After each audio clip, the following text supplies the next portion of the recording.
it is in legal contemplation, as inoperative as though it had never been passed.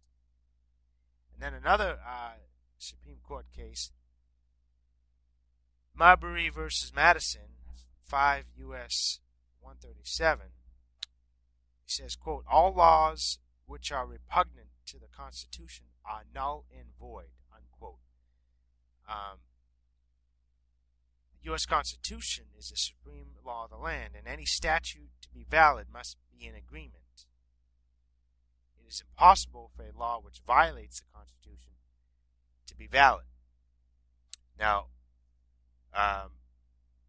what does the Federal Reserve do? The Federal Reserve prints money out of thin air, and then it charges our government, which is basically the taxpayer, it charges us interest. And so the IRS came into existence right around the time the Federal Reserve Act was passed by Congress, and illegally, by the way. And the income tax is the tax we pay that goes to the Federal Reserve to pay the interest that they're charging our government to print our currency. It's a fraud. It's a big scam, and most people don't understand that. And a lot of Christians don't understand that. And what they ought to do is get educated, because ignorance is not a defense. We're supposed to speak out against immorality. The Bible is a book on morality, and Christians ought to speak out on immorality. The act of homosexuality is something that God abhors. It's an abomination to him, as he said.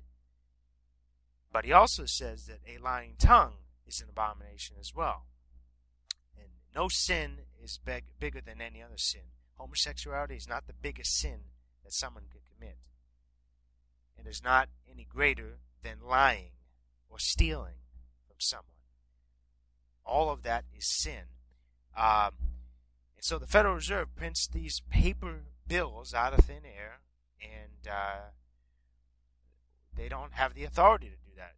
The Congress alone, not the Federal Reserve or the IRS or anybody else, has the authority to do that. I'm reading from the Constitution again, Article 1, Section 8.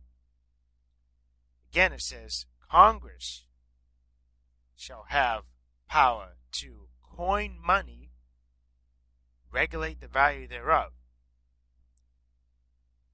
So Congress, and Congress alone, has the authority to coin money. It doesn't say to print money. It says to coin money and regulate the value thereof. But when the Federal Reserve prints the money, and they print too much of it, it causes inflation, because too much dollars in circulation causes the dollar to lose its value, and therefore it causes us to have to pay more money for the foods that we bought last year. Because the reason why gold is is valuable is because gold is rare, and the dollar bill, our currency, used to be valuable, but because it was rare. But now the Federal Reserve has a printing press, and they can print it out of thin air, and now it's not worth much. It's actually lost 96 or more % of its value since the Federal Reserve came into existence and starting up the printing press. The Constitution also says that no state is allowed to emit bills of credit. In other words, it's no state in this country, no state of the 50 states is allowed to emit bills of credit, to circulate paper money, basically. So they're not allowed to take the currency that the Federal Reserve prints and pass it out. They're not allowed to do that. Only gold and silver should be legal tender. That is Section 10.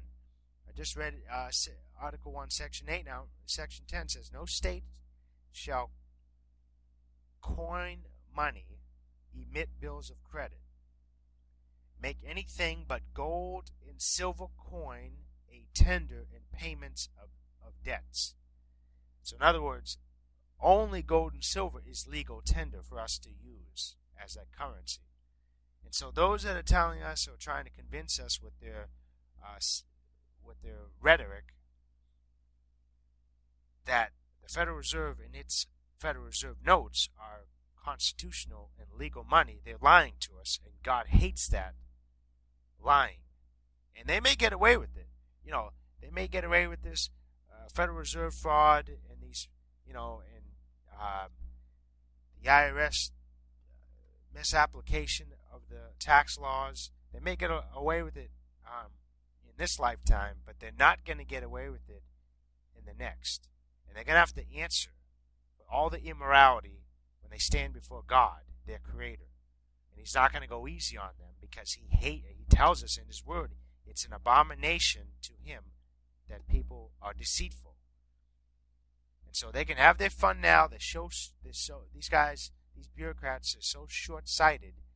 They think they're getting away with it. They think they're living high and mighty, because they can print their own wealth out of thin air. But there's going to come a time where they have to pay the piper, and they will spend an eternity burning in a lake of fire, forever regretting their 60 years or 70 years of living wealthy and as if they are gods, but they will realize that they are just men, and they'll be cast down by the Creator Himself. And so we ought to have a burden for these dear people and pray that they'll wake up and reject the devil's lies that they bought. That as long as they just do what they're doing and be deceitful, they can do this and get away with it, but they can't. What else does God say He hates? He said He hated a proud look, a lying tongue, and then He says, and hands that shed innocent blood. That's verse 17. A proud look, a lying tongue, and hands that shed innocent blood. So that's got to be talking about people that go out and commit homicides. It's not talking about people that accidentally kill someone, involuntary manslaughter or negligence. But it's talking about those that purposely go out and murder a human being, whether it's an adult human being, a teenager, a child, or an unborn child. They're all human beings. They're all at different stages of potentiality. Just like an older person and the elderly, they're at a certain level of potential. Just like a teenager or a young adult is at another level of potential. But they're still human beings. And an unborn child is at another level of potential. But they're still human. And if you have any doubts about that, you ought to check out the movie 180. You can watch it for free on my YouTube channel. My YouTube channel is Edify the Saints. And so you can catch that movie 180. That tells you all about abortion, because these babies, these unborn children that are being slain in the womb are innocent, and they're having their blood shed for money and for profit and for convenience by the parents of those unborn children that don't want the children to come into the world and ruin their fun, so-called. But they'll have to give an account for that sin as well, because that's an abomination to God. And so watch 180 if you haven't. And if you have, send it to someone else and let them see it as well. Also, if you want to learn more about the Federal Reserve and why we need to speak out against that immorality, that lying tongue, is a book called The Creature from Jekyll Island, written by